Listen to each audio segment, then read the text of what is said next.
What is good in the Gatorhood? GatorGamer jumping into another video, and today we are reacting to some more Matthew San Antonio. And what video has he made now? The 5 worst pandemics in history. And now, let's play the video In and get 2019, the reacting. world got a sobering reminder of how pandemics can spread with the emergence of COVID-19 and the devastation that they can cause. Sorry, let's restart it because I wanted to make sure that the quality and everything was fine.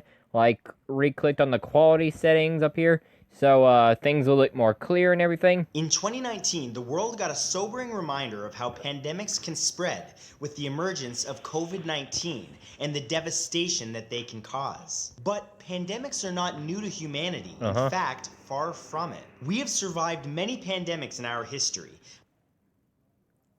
And you had to load on me? You kidding me? Hold up. Reminder of how pandemics can spread with the emergence of COVID-19 and the devastation that they can cause. But pandemics are not new to humanity. In fact, far from it. We have survived many pandemics in our history, most of which were far deadlier than the one that we are currently dealing with. But they all changed the world forever and caused devastation during their time, most of which we were completely unprepared for. Here are the 5 worst pandemics in history. Number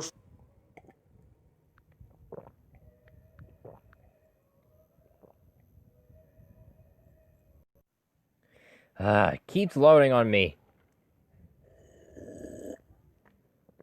Every few frickin' moments. And I just want it to frickin' load up now.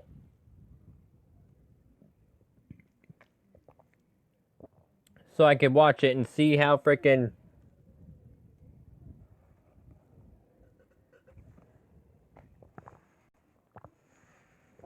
bad they are. Okay.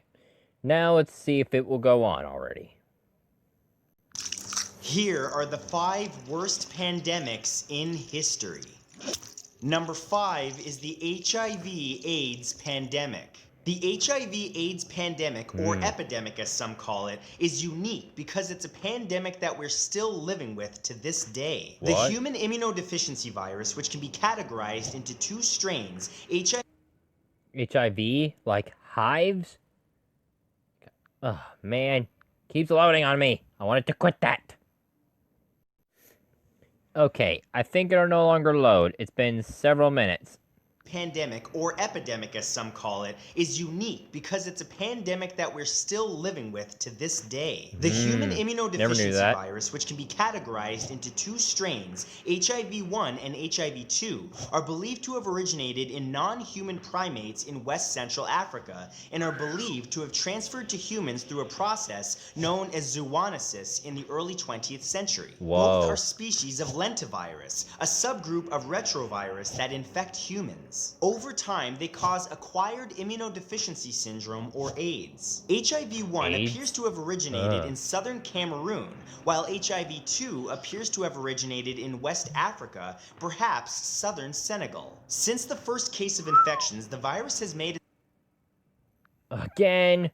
It's been the longest time it ever did that, so... Alright, let me turn my volume back up again. Now... I'm on?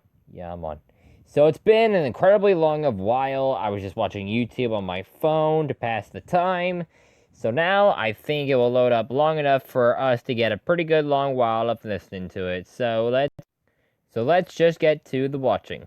Appears to have originated in southern Cameroon, while HIV-2 appears to have originated in West Africa, perhaps southern Senegal. Since the first case of infections, the virus has made its way around the world, and AIDS officially became a pandemic by the late 20th century. Today, about 64% of the estimated 40 million people living with HIV live in sub-Saharan Africa. An approximate 1.2 million people in the United States live with HIV, with approximately approximately 16,000 deaths a year. Worldwide, approximately 38 million AIDS? people live with HIV, with an estimated total of 42 million deaths since the start of that pandemic. To this day, there's no known cure for HIV/AIDS. However, great leaps forward have taken place. And awareness has grown, new treatments have been developed that make HIV far more manageable, and many of those infected go on to lead productive lives. Annual global deaths from HIV/AIDS have dropped to 1.6 million,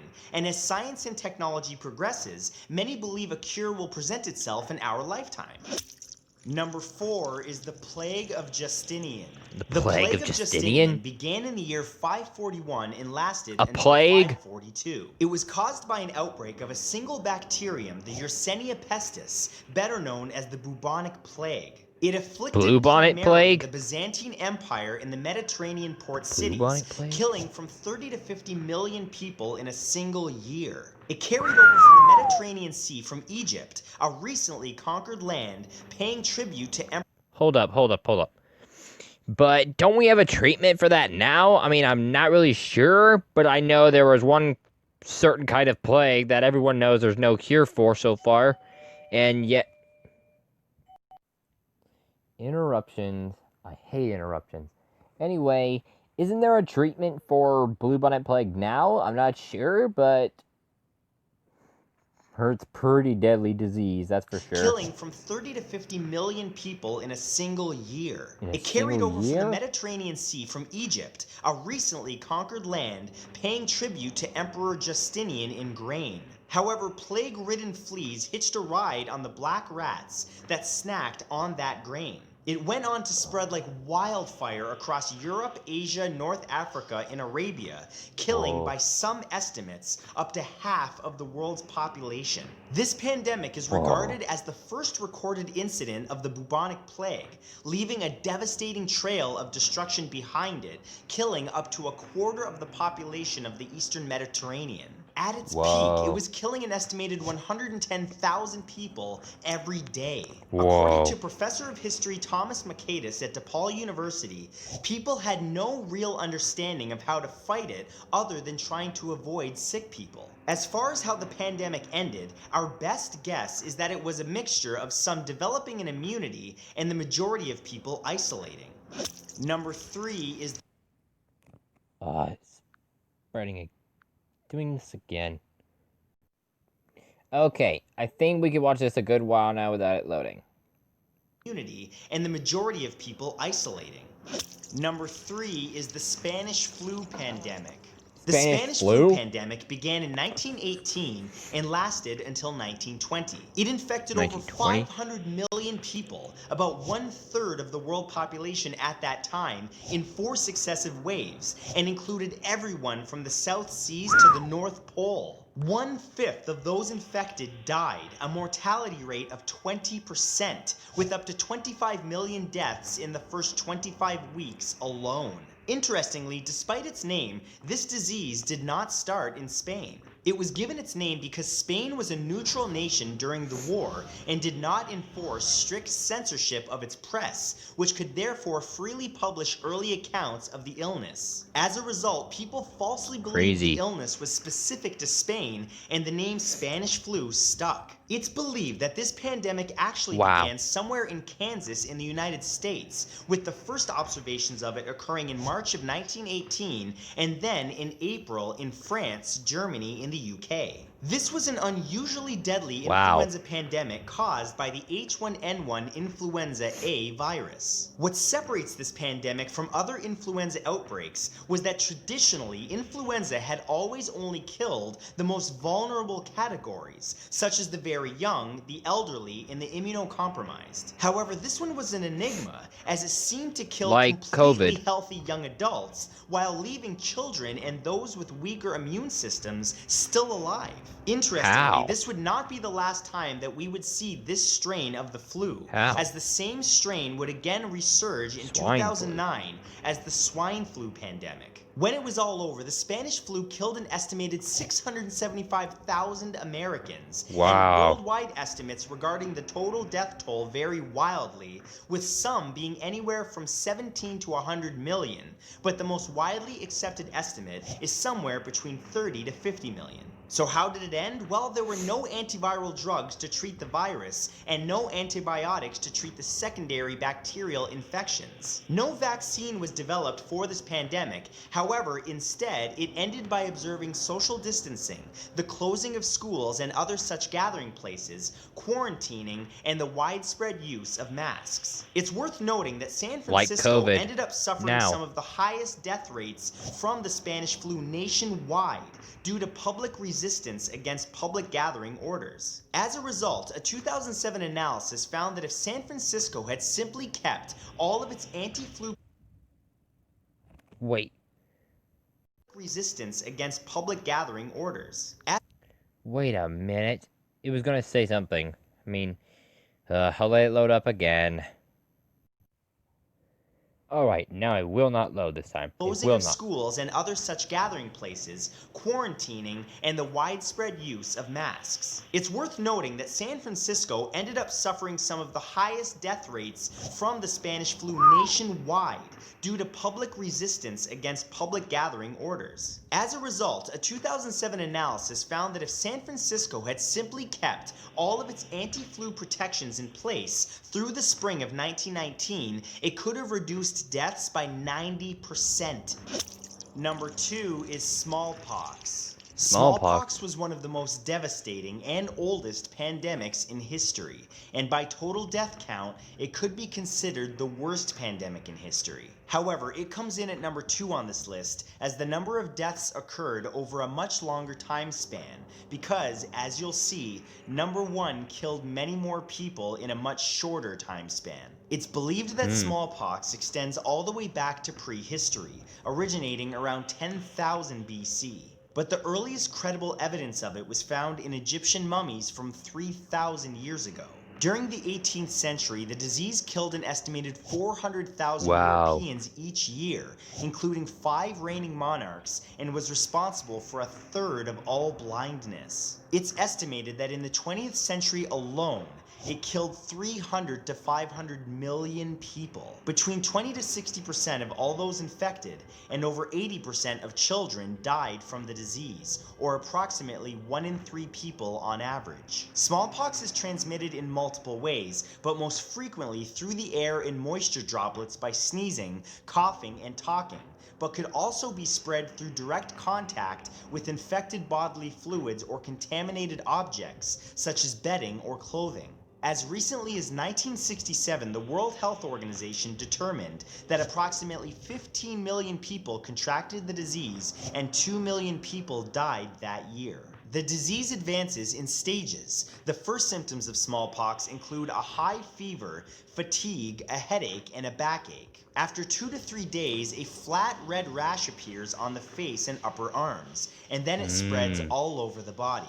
And over the next 2 to 3 weeks, the flat red spots become firm and dome-shaped and becomes too gruesome to describe any further from there. What makes this disease extra insidious is the incubation period for smallpox is generally 12 to 14 days, which means a person may not even show signs of infection for around 2 weeks. The first smallpox immunization was developed in 1796 and took more than 200 years and a worldwide vaccination program in order to eradicate the disease. The last known naturally occurring case of the disease occurred in 1977 in Somalia and was officially declared eradicated in 1980. In fact, it became the world's first fully eradicated disease and was done so solely through vaccination.